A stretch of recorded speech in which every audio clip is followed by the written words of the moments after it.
Listen to their horrifying ordeal. মহিলাদের উপরে প্রচুর পরিমাণে অত্যাচার করা হতো, যেমন রাতের বেলা মহিলাদেরকে তুলে নিয়ে যাওয়া হতো বাড়ির থেকে পার্টি অফিসে। Where Sandeshkhali women raped and tortured, BJP hits the streets, Showdown peaks. Mamata calls it RSS BJP conspiracy. বিজেপির ক্যাম্প করছে বিএসএফ, ভোটের আগে জিজ্ঞেস করুন এর জবাব কারা দেবে। BJP hits back with anti-national retort. She is anti national, इसलिए वर्ल्ड का सबसे बिग सोशल ऑर्गेनाइजेशन उसका आरएसएस के खिलाफ बोल रहे हैं। India today on ground to get you the true story. Police and Shubhendu Adhikari, leader of opposition, engage in a scuffle. The situation has unfolded in the Sandeshkhali as the women of the villages. This village has started protesting few days back. The Sandeshkhali files top focus on 6 p.m. Prime. Good evening. You're watching 6 p.m. Prime here on India Today. I'm Akshata Nandagopal. We're getting you all the latest updates coming in from Bengal. There's a lot of politics playing out over the claims, the back and forth over what exactly has happened to the women of Sandeshkhali, which we will talk about. But we also want to get you ground reports of what the locals have to say about their ordeal, for you to decide for yourself who's really right in this political blame game. A quick check of the top 6 headlines first. Big blow to centre. Supreme Court strikes down electoral bond scheme, calls it unconstitutional, says poll bond scheme violates right to information. Opposition hails the verdict. Farm Neta's controversial jibe, but the Prime Minister says Modi's graph needs to be cut. Centre stop advisor slams, claims real agenda of farmsters now out. Round 3 of government farmers talks are underway. Kisan Neta, who said have to cut Modi graph, also part of the huddle. Will the deadlock finally end?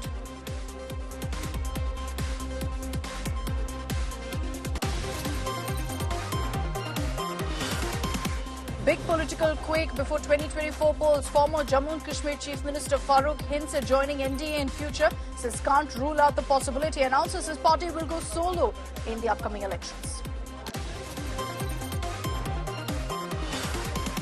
Massive setback for Sharad Pawar. Maharashtra Assembly Speaker rules in favour of Ajit Pawar, says Ajit MLAs cannot be disqualified.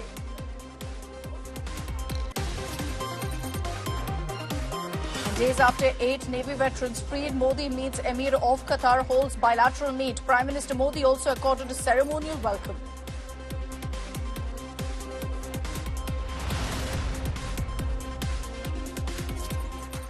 For the last many days, Bengal politics has been headlined by what's happened in Sandeshkhali, with the BJP firing one attack after another, claiming women have been raped and tortured. There are multiple such reports that suggest the same, as women have spoken out in the village saying that they've been facing unspeakable horrors at the hands of TMC men.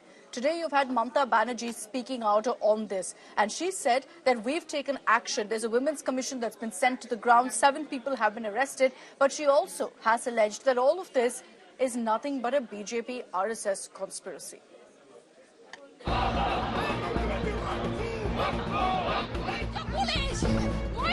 Sandeshkhali showdown has intensified.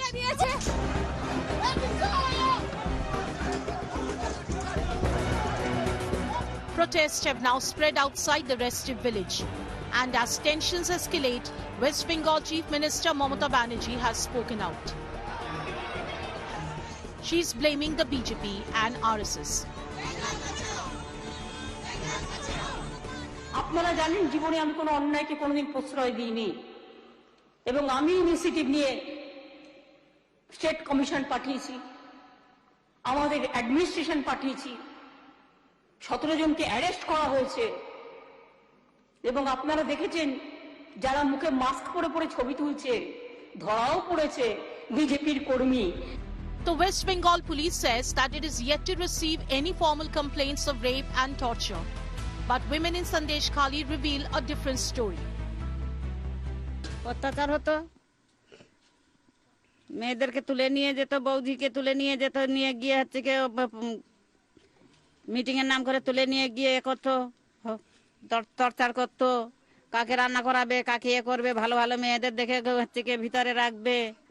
হ্যাঁ, মানে মহিলাদের উপরে প্রচুর পরিমাণে অত্যাচার করা হতো, যেমন রাতের বেলা মহিলাদেরকে তুলে নিয়ে যাওয়া হতো বাড়ির থেকে পার্টি অফিসে, আবার হচ্ছে মিটিং মিছিলের জন্য যখন তখন ডেকে পাঠাতেন, রাত নেই, 10টা নেই, 12টা নেই, যখন ডাকবে তখন যেতে হবে, না যদি যেত তাদের স্বামীদেরকে তুলে নিয়ে গিয়ে পার্টি অফিসে কোদালের ব্যাট দিয়ে মারধর করা হতো। এমনকি ছোট ছোট বাচ্চা শিশুদেরকেও 14-15 বছর বয়সী বাচ্চা শিশুদেরকে নিয়ে গিয়ে তাদের হাতে মদের বোতল এবং হচ্ছে পিস্তল ধরিয়ে দিত যে রাজনীতিতে করতেই হবে, পড়াশুনো করে কি হবে, দিদি তোদের জন্য তোর মাদের লক্ষ্মীর ভান্ডার দিচ্ছে, বোনেদের কন্যাশ্রী দিচ্ছে, এত কিছু প্রকল্প দিদি তোদের জন্য দিচ্ছে, কিন্তু তোরা যদি রাজনীতি না করিস তাহলে তোদের বাড়িতে তোর মা বাবাকে খুন করা হবে, মার্ডার করা হবে। On Thursday, National Scheduled Caste Commission delegation met victims of alleged sexual assault. जो मुख्यमंत्री है, जहां खुद एक नाम ममता है, मैं फिर बोल रही हूँ ममता नाम की चीज नहीं है। आप जितना छुपाना चाहती थी, आप आंकड़े नहीं बताना चाहती हैं, क्योंकि आप FIR दर्ज ही नहीं करती हैं। अनुसूचित जाति के लोग, उनके साथ आप घर बुला बुला कर टॉर्चर करते हैं। आपके नेता, आप उनको संरक्षण देती हैं, आप उनको संभाल कर अपने पनाह देती हैं। तो आपको मैं चाहती हूँ कि देश आपको माफ नहीं करेगा। राष्ट्रपति को बताना चाहते हैं कि यहाँ पे राष्ट्रपति शासन लागू करिए, नहीं तो ये हमारे लोग यहाँ सुरक्षित नहीं रह पाएंगे। Other than the allegations of sexual harassment and exploitation, there are charges of systematic land grabbing and socio-economic exploitation against Trinamool's Sheikh Shahjahan and his henchmen. But Mamata Banerjee is standing firmly behind her party neta. একটা এলাকাকে অশান্ত করার চেষ্টা করেছে। আগে target Sheikh Shahjahan, ওকে target করে ED ঢুকলো, তারপরেই সবাইকে বার করে দিয়ে তারপরে ওখানে আদিবাসী মাইনরিটিদের মধ্যে ঝগড়া লাগিয়ে দিল। Political temperatures are also rising. BJP cadres hit the streets from Hooghly to West Midnapur to South 24 Parganas, where violent clashes were witnessed between Bengal police and BJP workers. BJP President JP Nadda has also formed a fact-finding committee that is headed to Sandeshkhali. ममता जी को EOP में बंद करना चाहिए और उसका पीछे NIA लगा देना चाहिए। रोहिंग्या को कौन संरक्षण दिया? यहाँ संदेशखाली में सौरबड़िया में शाहजहां का घर का बगल में 150 रोहिंग्या परिवार को घुसाया। ये बांग्लादेश का बॉर्डर है। Spine-chilling testimonies and a political showdown that is exploding Sandeshkhali continues to be a big flashpoint in state of war Bengal. Bureau Report, India Today. So with Mamata Banerjee speaking out right now, let's give you a sense of what the women who've spoken to us here on India Today have actually said about what they're facing versus what Mamata Banerjee has countered their claims with. First, of course, there are many women who've claimed that TMC netas have been targeting them, have raped them. Mamata Banerjee said nothing new in this incident. She's even claimed that the women are all BJP workers, while in fact the women named Sheikh Shahjahan, you had Mamata Banerjee going ahead and saying that the RSS is setting up camp. Now, as in fact we get you more on those details, let's move on to some of the reactions that have come in from the women as well. These are the women of Sandeshkhali who've been protesting for the last many days, whose cause the BJP has also now picked up to question Mamata Banerjee. Shibu Hazra উনি পুরো জমিটাই দখল করে নিয়েছে। মাঠের মাঝখানে দেখুন তাদের ঘর বাড়ি, তাদের এমন পরিস্থিতি হয় নোনা জল ঢুকিয়ে দিলে তাদের উঠোনে জল উঠে যায়, তারা কিছু বলতে গেলে তাদের ওজন আবার মানে ধমকি দেওয়া হয়, মারধরের হুমকি দেওয়া হয়। এইভাবে করে পুরো আমরা যখন ধান চাষ ছিল, এটা গরমের চাষ যেটা করি আমরা, গরমের চাষে সবে ধান বেরোচ্ছে, সেই সময় জোর করে মানে সেই পকলিং গাড়ি ঢুকিয়ে দিয়ে মাটি কেটে পুরো ভেরি করে নিল, বলছে তোমাদের ধানের পয়সা দিয়ে দেওয়া হবে সবাইকে, যারা যারা চাষ করেছো ওই যায় নমো দিয়ে। তারপরে বছরের পর 2 বছর হয়ে গেল, মোটামুটি আর লিস্ট দেয় না। চাইতে গেলে বলে কি টাকা পয়সা নিয়ে বাড়ি থাকতে পারবি তো তোরা, এবার হুমকি দেয় আমাদেরকে সবসময়। অত্যাচার বলতে ওই রাত 9টা 10টার সময় মিটিং এ ডাকবে, এবার তোমার বাড়ির কাজ হোক আর না হোক, যখন মিটিং এ ডাকবে তখন তোমাকে মিটিং এ যেতে হবে, তুমি না বললে হবে না। না বললে তখন বলবে যে হ্যাঁ কেন যাবে না, হুমকি দেবে, এ দেখাবে সে দেখাবে, এই সমস্ত করবে। মিটিং এ গিয়ে কি বিভিন্ন নোংরা কাজও করানো হয়? নোংরা কাজ আমাদেরকে দিয়ে করায়নি, ওই মিটিং এ ডাকে, ধরো আজকে সন্ধ্যে 7টার সময় ডাকলো, মিটিং এ এসো, সবাই গেলাম মিটিং এ, গিয়ে মিটিং হলো, সেখানে এখানে ভোট দিতে হবে, ওখানে ভোট দিতে হবে, তা আমরা বলতাম হ্যাঁ দেবো। আমাদেরকে বাড়ি থেকে যখন ইচ্ছা তখন ডেকে নিয়ে যাচ্ছে মিটিং মিছিলে। আমরা বাড়িতে যখন রান্না বসিয়েছি, রান্না ছেড়ে দিয়ে আমাদেরকে যেতে হচ্ছে মিটিং। আমাদের এই জমি জায়গাগুলো আমাদেরকে আকাশ থেকে কেড়ে নিয়েছে, আমাদের লিস্ট টাকা তো সময় মতো দেয় না। যদি লিস্ট টাকা আমাদের আনতে গেলে আমাদেরকে অনেক রকম কথা আমাদেরকে শুনতে হয়, জোর জবরদস্তি করে আমাদের বাড়ি থেকে তুলে নিয়ে যাচ্ছে। আমরা প্রতিবাদ করতে গেলে আমাদের বাড়ি এসে বেড়া ছেলেদেরকে হুমকি দেখাচ্ছে, মেয়েদেরকে হুমকি দেখাচ্ছে যে মিটিং মিছিলে না গেলে হয়তো তুলে নিয়ে যাবে।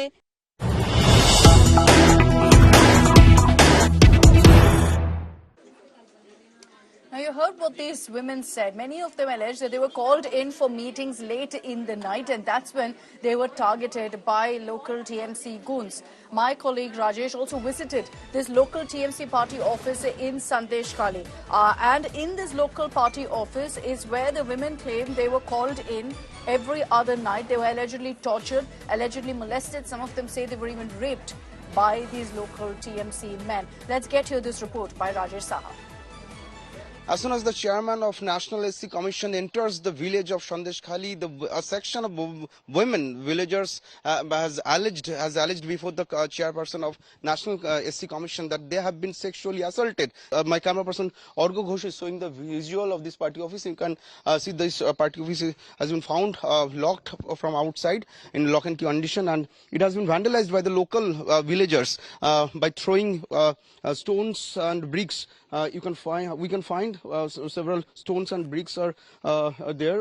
It has been vandalized by the local villagers after a tension erupted, after violence erupted in Sandeshkhali, and finally one of the victims of these villagers has handed over the written complaint to the chairperson of National SC Commission, and he has got the complaint. The National SC Commission visited Sandeshkhali village today after getting several complaints of sexual assault against these and the allegation raised against these local leaders of Trinamool Congress, and finally he has visited Sandeshkhali village and Sandeshkhali police station, and he has also assured full safety and security to the villagers.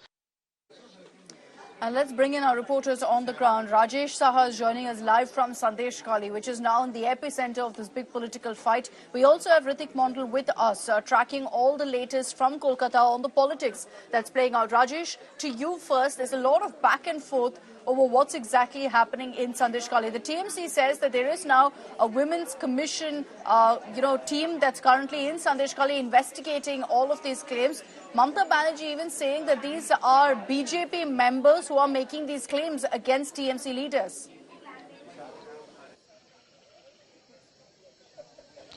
Well, we have spoken with several people, especially women of this village, along with the National SC Commission. The full bench of National SC Commission visited this violence in Sandeshkhali village today since this morning, and the full bench led by the chairperson of National SC Commission Arun Haldar visited at least 2 to 3 houses of victims, several victims, and had a chat with different victims in this Sandeshkhali village.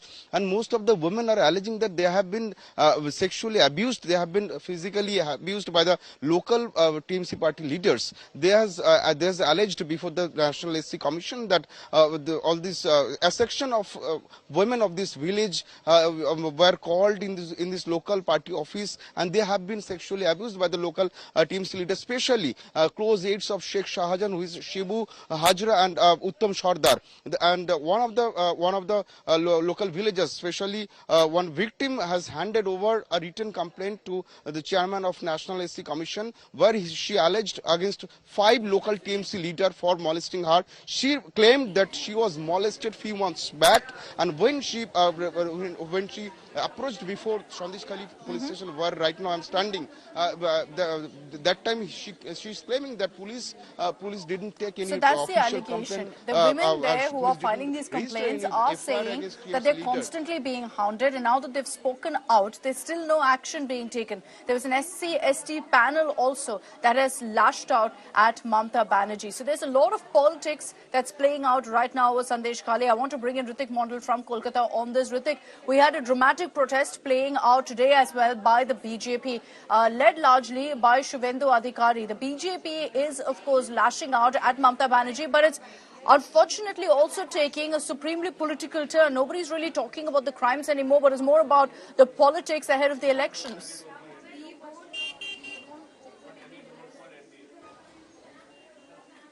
Well, Akshita, what we see that the politics is being escalating time and again over the issues of Sandeshkhali, in which largely women have alleged with serious charges against TMC's local leader. You have the Bharatiya Janata Party, who is the prime opposition party over here. They are time and again trying to reach to this tension or torn area of Sandeshkhali. But even it was the second day when Shubhendu Adhikari and his other MLA, three other MLA particularly, they were stopped visiting Sandeshkhali area. Now BJP has decided to move court. What we are given to understand by Shubhendu Adhikari, we exclusively spoke to him, and he stated he will be moving to court once again, challenging the way police is preventing the opposition party visiting the tension-torn area. Remember, he also demanded the NIA-led probe into this matter soon after Mamata Banerjee claimed it is the Bharatiya Janata Party and RSS they are instigating violence in this Sandeshkhali. BJP hits back, stating that it is only so the BJP showing also, going by what in fact Ritik is telling us, will be moving court on this matter. Thanks very much, Ritik and Rajesh, for joining us with those details. This story is, of course, peaking into a big political fight, but we're going to continue keeping the focus on what's happening in Sandeshkhali, because the allegations leveled by these women are extremely grave. And the question is whether it's motivated or not. Now, Sandeshkhali files is something that here on India Today we'll continue reporting on. We've got breaking news that's coming in.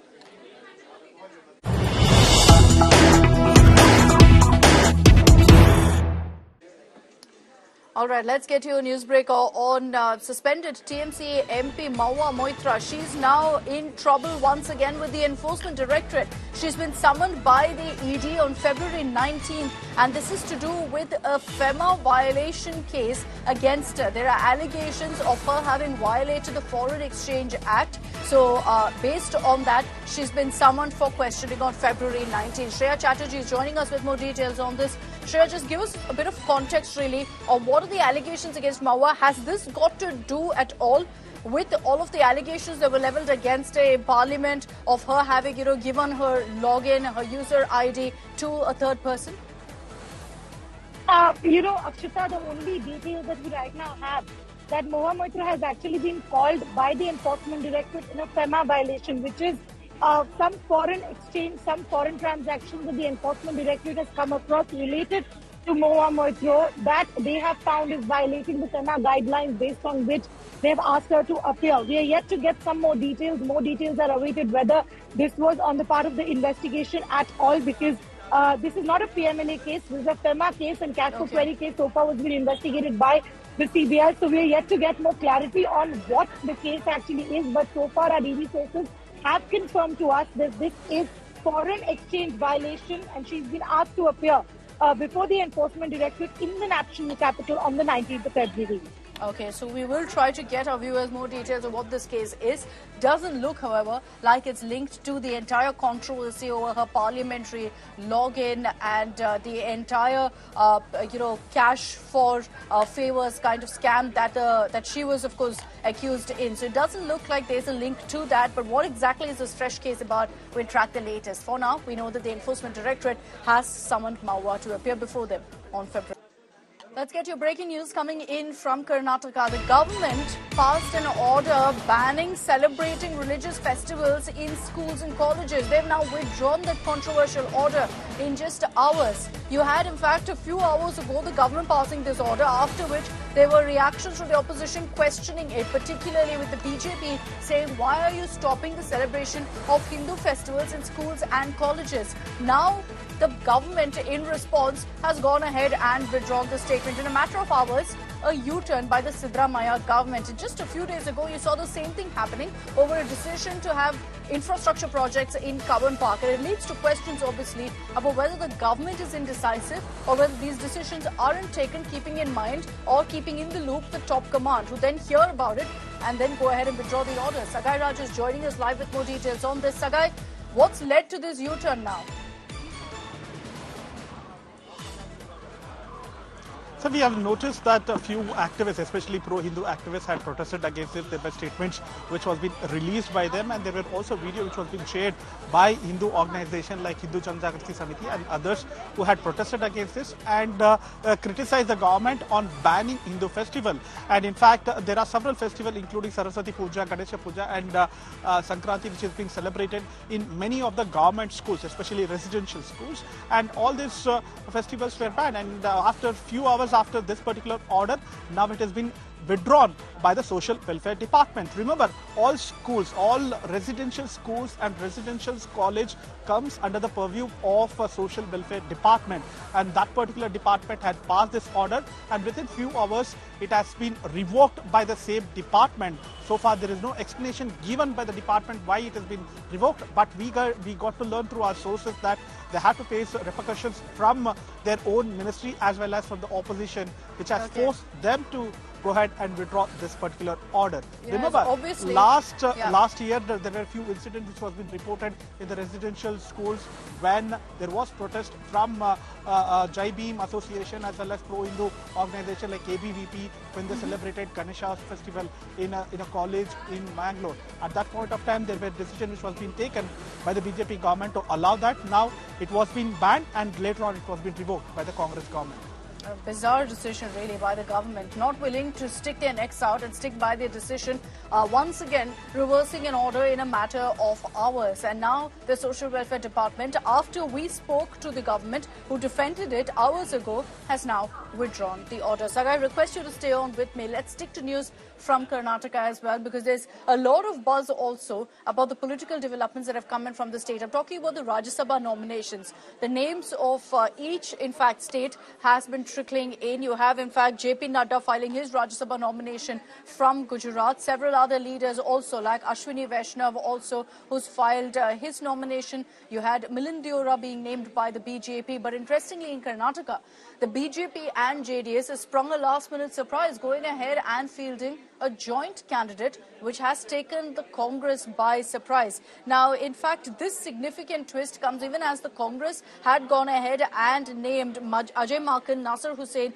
as well as GC Chandrasekhar, all of them being fielded from Karnataka by the Congress party. And now the BJP has said that they are going ahead and fielding Dr. Kupendra Reddy, who is a former Rajya Sabha MP from JDS. He is their nominee. This last-minute move has led to questions about what really led to the BJP going ahead and choosing to field someone who is from the JDS.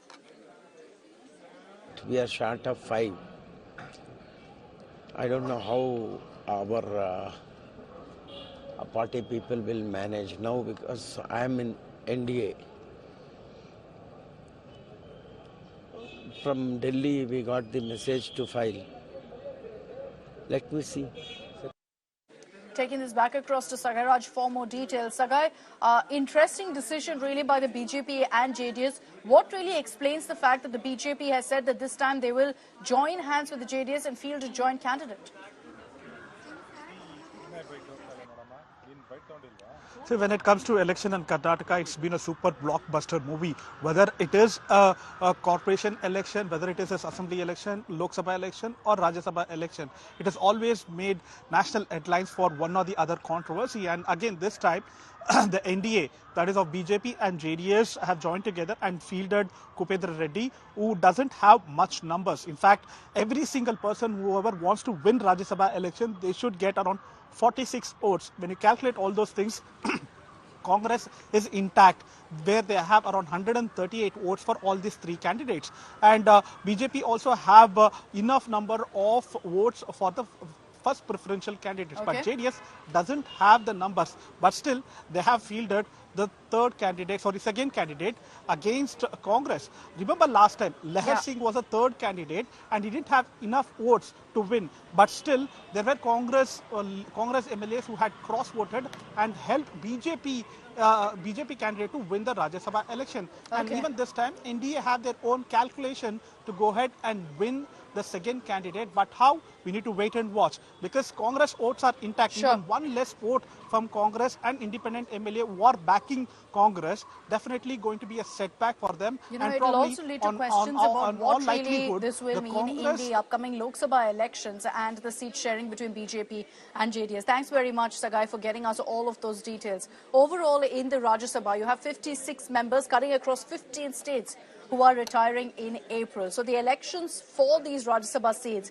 is happening on 27th February. And it's interesting to see how each political party, in fact, is putting up different candidates, going ahead and choosing some very senior faces, like, of course, Congress choosing to go with Sonia Gandhi from Rajasthan, who will switch over from the Lok Sabha now to the Rajya Sabha. JP Nadda will not be fighting from Himachal Pradesh, but instead has been nominated from Gujarat this time. Just months away from the general elections, 77-year-old Sonia Gandhi has been fielded for the Rajya Sabha seat held by former Prime Minister Manmohan Singh. This also indicates a possible retirement of the latter's 5 decades of political career. Sonia जी और मनमोहन सिंह जी की उम्र में ज़्यादा अंतर नहीं है, तो मनमोहन सिंह जी जैसे विद्वान आते तो और मजा आता, लेकिन सोनिया जी आई है तो ठीक है, ये उनका अंदरूनी मामला है, उससे कोई पार्टी को विशेष फायदा उनकी पार्टी को विशेष फायदा होने वाला नहीं है, हमको तो फायदा ही फायदा है. Rajya Sabha elections to be held on February 27th has so far seen a flurry of political heavyweight nominations from all parties, including some interesting debut. From Thumba. BJP has released its list of 26 candidates so far. From Gujarat, it is fielding 4 names, including party president JP Nadda, who is currently a Rajya Sabha member from Himachal Pradesh. From Maharashtra, it has named 3 candidates, including former Maharashtra Chief Minister Ashok Chauhan, who recently switched his party allegiance from Congress and joined the Saffron League. Union Ministers Ashwini Vaishnav from Odisha and L. Murugan have been nominated by BJP from Madhya Pradesh, along with 3 other candidates.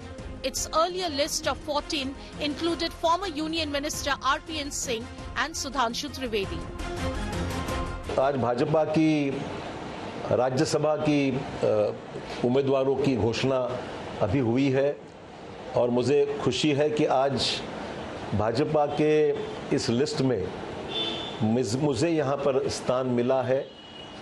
उम्मीदवारी देकर इस चुनाव में मुझे उतारा गया है, इसलिए मैं देश के प्रधानमंत्री श्री नरेंद्र मोदी जी, देश के गृह मंत्री अमित शाह जी, राष्ट्रीय अध्यक्ष भाजपा के श्री जेपी नड्डा जी और महाराष्ट्र के उप मुख्यमंत्री देवेंद्र फडणवीस जी और महाराष्ट्र भाजपा के अध्यक्ष श्री बावनकुळे जी, इन सब का मैं तहे दिल से शुक्रिया अदा करना चाहूँगा कि मेरे जैसे व्यक्ति को तुरंत उन्होंने एक ताकत देने के हिसाब से, काम करवाने के हिसाब से मुझे राज्यसभा में उन्होंने मुझे मौका काम करने का यहाँ पर इरादा उनका घोषित किया है. Other than Sonia Gandhi, the Congress has fielded Abhishek Manu Singhvi from Himachal Pradesh. Akhilesh Prasad will contest from Bihar. Chandrakant Handore will stand from Maharashtra for the hand in the Rajya Sabha elections. Trinamool Congress has announced its candidates from West Bengal, including journalist Sagarika Ghosh, party leader Shishmita Dev, 2-time Rajya Sabha MP Nadimul Haq, and Mamata Bala Thakur. The Samajwadi Party has nominated former MP Ramji Lal Suman, retired IS officer Alok Ranjan, and re-nominated Jaya Bachchan for 3 Rajya Sabha seats from Uttar Pradesh. At present, the BJP has 93 MPs in the Rajya Sabha, 30 MPs are from Congress, 13 from Trinamool Congress, and 6 nominated members, among others, in a house of 239 with 6 vacancies. Bureau Report, India Today.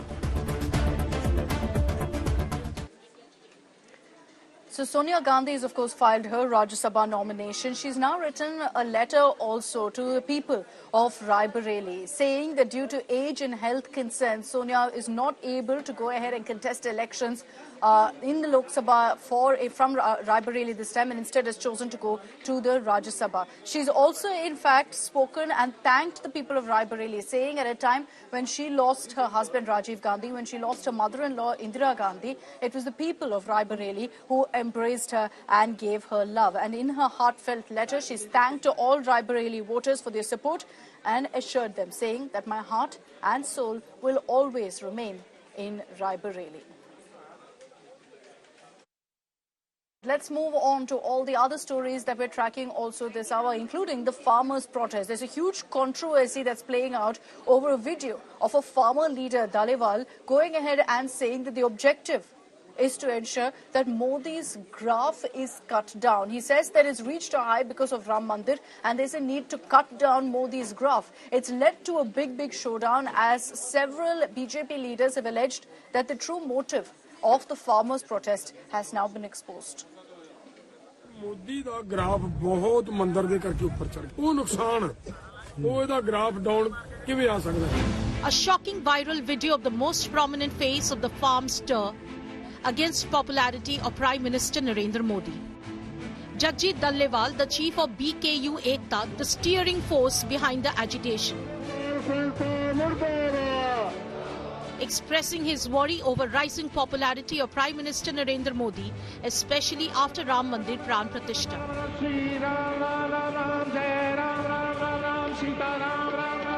In the video, Dhaliwal is heard promising to cut Modi down to size, adding that the farm stir presents a golden opportunity to cut Modi's soaring graph. Modi दा graph बहुत मंदर दे करके ऊपर चढ़ गया। वो नुकसान वो इहदा ग्राफ डाउन किवें आ सकदा है? मैं बहुत बारी ਜਦੋਂ मैं ਪਿੰਡਾਂ ਦੇ ਵਿੱਚ ਤਿਆਰੀਆਂ ਕਰਾਉਂਦਾ ਫਿਰਦਾ ਸੀ ਬਹੁਤ ਵਾਰੀ ਲੋਕਾਂ ਨੂੰ ਇਹ ਕਹਿੰਦਾ ਸੀ ਕਿ ਮੌਕਾ ਬੜਾ ਥੋੜਾ ਗ੍ਰਾਫ ਉਹਦਾ ਬੜਾ ਉੱਚਾ ਚੜਿਆ ਹੋਇਆ ਦਿਨ ਸਾਡੇ ਕੋਲੇ ਥੋੜੇ ਆ ਕੀ ਅਸੀਂ ਇਹਨੇ ਥੋੜੇ ਦਿਨਾਂ ਦੇ ਵਿੱਚ ਗ੍ਰਾਫ ਇਹਦਾ ਡਾਊਨ ਕਰ ਲਿਆ। The video was picked up by top advisor to government Kanchan Gupta and prominent BJP leaders, who called the stir a political conspiracy against jealous opponent of the Prime Minister, timed with upcoming elections. देखते क्या है, सीधा सीधा political एक statement है ये, और political state में इस प्रकार से कोई एक प्रदर्शन करके, और वो भी एक इस प्रकार का एक खतरनाक दृश्य बना करके उस प्रदर्शन करने से क्या जनता मोदी से दूर हट जाएगी? बल्कि ये तो उसमें और बढ़ा रहे हैं। देखा जाए तो आज आम जनता में ये मैसेज जा रहा है कि ये तरीका ठीक नहीं, लोकतांत्रिक तरीका नहीं है। लोकतांत्रिक तरीके को हर कोई पसंद करता है। The Congress, which has backed the farm stir, however, denied any political affiliations to the protesters.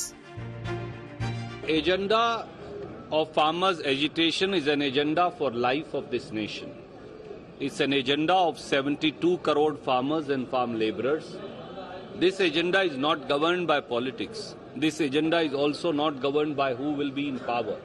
Question is, will India live? Will India survive?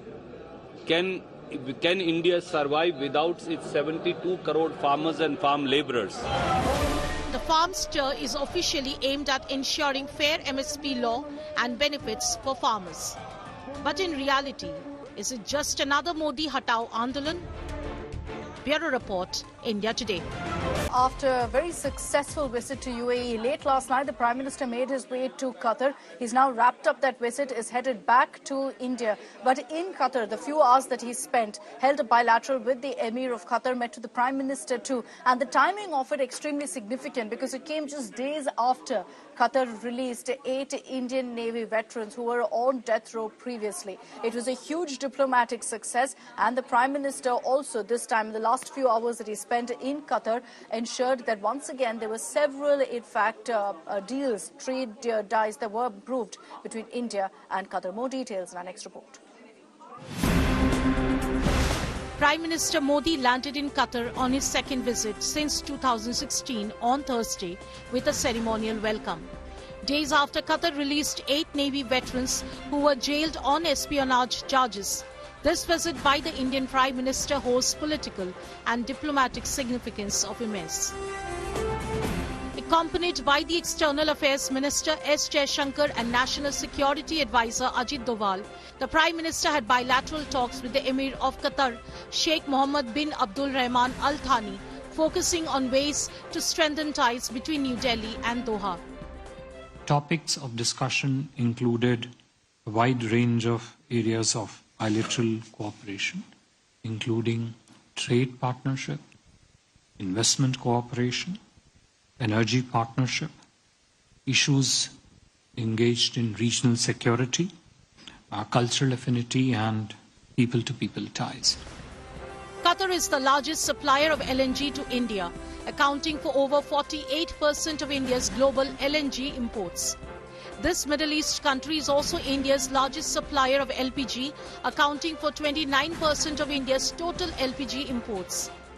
Besides LNG, India also imports ethylene, propylene, ammonia, urea and polyethylene from Qatar. The bilateral trade between the two countries have been growing in volumes as well as in the past few years. While India looks forward to ensuring this stable trade relations further, the recent release of the Indian nationals has added a positive dimension to the relations between the two nations. Prime Minister thanked His Highness the Emir for his support for the welfare of the Indian community, and in this regard expressed his deep appreciation to His Highness the Emir for the release of 8 Indian nationals of Al Daha Company. On his arrival in Doha, the Prime Minister was greeted warmly by the Indian diaspora outside his hotel. People carrying Indian tricolour and gifts for Prime Minister Modi chanted Modi Modi and Bharat Mata Ki Jai.